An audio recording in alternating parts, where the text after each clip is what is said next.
चिंगारी लगा दी, आंख भड़की कैसे और सारा मामला है क्या, और मां से समझ लेते हैं।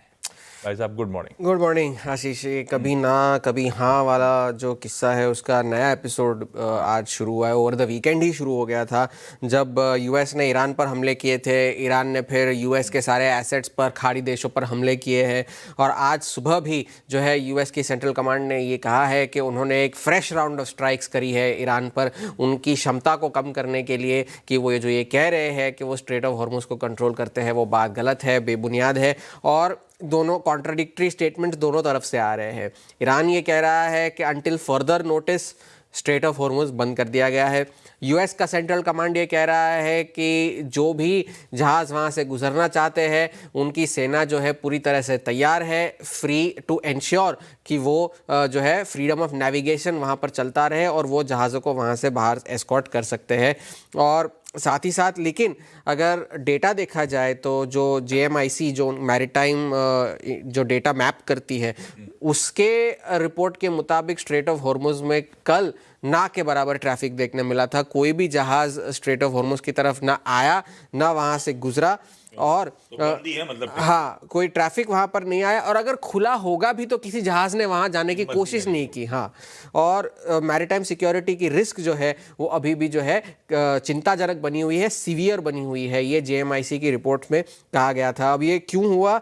क्योंकि साइप्रस के एक जहाज़ पे ईरान ने हमला किया। ईरान जो IRGC है उन्होंने ये कहा कि उन्होंने पहले वार्निंग शॉट्स फायर किए क्योंकि वो IRGC के बताए हुए रास्ते से वो जहाज़ गुजर नहीं रहा था। और जब उस जहाज़ ने उस कमांड को माना नहीं तब जाकर के उस पर हमला किया गया और उसे जो है डिसमेंटल कर दिया गया। ये IRGC का कहना था। और सेंट्रल कमांड ने ये कहा है कि उस जहाज़ में से एक क्रू मेंबर के लापता होने की खबर भी आई है। अब यूएस ने ईरान पर कहाँ कहाँ हमले किए, अगर स्टेट मीडिया के रिपोर्ट की माने तो दक्षिणी तटवर्तीय इलाके जो है वहाँ पर हुए हैं।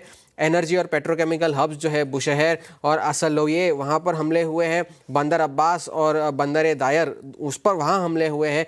और दक्षिण में एक प्रांत है केरमान नाम का, वहाँ पर एक कम्युनिकेशन टावर पर भी हमला किया गया है। और दूसरी तरफ अगर IRGC की बात करें तो वहाँ उन्होंने कहाँ कहाँ हमले किए हैं ये स्टेट मीडिया की तरफ से अपडेट्स आई है। पहले तो उन्होंने जॉर्डन में प्रिंस हासन एयरबेस पर हमला किया है। एक यूएस के कमांड और कंट्रोल सेंटर और मल्टीपल ड्रोन मैनेजर्स जो है वहाँ हमले हुए हैं जॉर्डन में। कतार में 3 लोगों के घायल होने की खबर आई है। और अल उदैद एयरबेस पर हमला हुआ है कतार में बैलिस्टिक मिसाइल्स के जरिए। ये फार्स न्यूज़ एजेंसी का रिपोर्ट था। यूएस की patriot missile battery, ammunition depot और रेडार साइट्स को कुवैत में निशाना बनाया गया है। और बहरीन में एक रेडार इंस्टॉलेशंस पर भी हमला हुआ है। और ओमान के नेवल लॉजिस्टिक्स हब और एयरक्राफ्ट कैरियर रिफ्यूलिंग प्लेटफॉर्म पर भी ईरान ने हमला किया है। ये IRGC की तरफ से ये रिपोर्ट जो है बयान आया है। डोनाल्ड ट्रंप ने शुक्रवार को ट्रूथ सोशल पर, पहले तो उन्होंने, आप पिछले हफ्ते हम बात कर भी रहे थे कि उन्होंने कहा है कि भाई मैं ईरान की हिट लिस्ट पर टॉप पे हूं। तो उन्होंने उस दिन ट्रूथ सोशल पर लिख भी दिया कि अगर वो उनके मंसूबों में कामयाब हो गए तो 1000 मिसाइल लोड करके रखी हुई है हमने ईरान पर छोड़ने के लिए। ये उन्होंने ट्रूथ सोशल पर कहा। पीट हेगसेथ जो है उनके सेक्रेटरी ऑफ वॉर, उन्होंने भी कहा कि ईरान ने एक बहुत गलत निर्णय लिया है और अब ईरान को उसकी कीमत चुकानी होगी। और लेकिन ईरान के जो संसद के स्पीकर है मोहम्मद गालिबाफ, उन्होंने एक्स पर यह लिखा कि अब जो वो एक तरफा डील का जो समय था वो अब पूरा हो चुका है, वो अब ख़त्म हो चुका है। आप या तो अपने कहे हुए बातों को मानिए या तो फिर आपको उसकी कीमत चुकानी होगी। ये ईरान के संसद के स्पीकर का बयान था। कुछ गल्फ ऑफिशियल्स ने MS नाउ को दिए हुए बयान में ईरान जो कह रहा है कि वो स्ट्रेट ऑफ हॉर्मुज को कंट्रोल करेंगे उस पर आपत्ति जताई है, ये कहते हुए कि एक बहुत ही फैंसीफुल और डेंजरस जो है मंसूबा है ईरान का। और खाड़ी देश जो है ईरान को कभी भी स्ट्रेट ऑफ हॉर्मुज को कंट्रोल करने की इजाज़त ना देंगे और ना ही वो करने देंगे।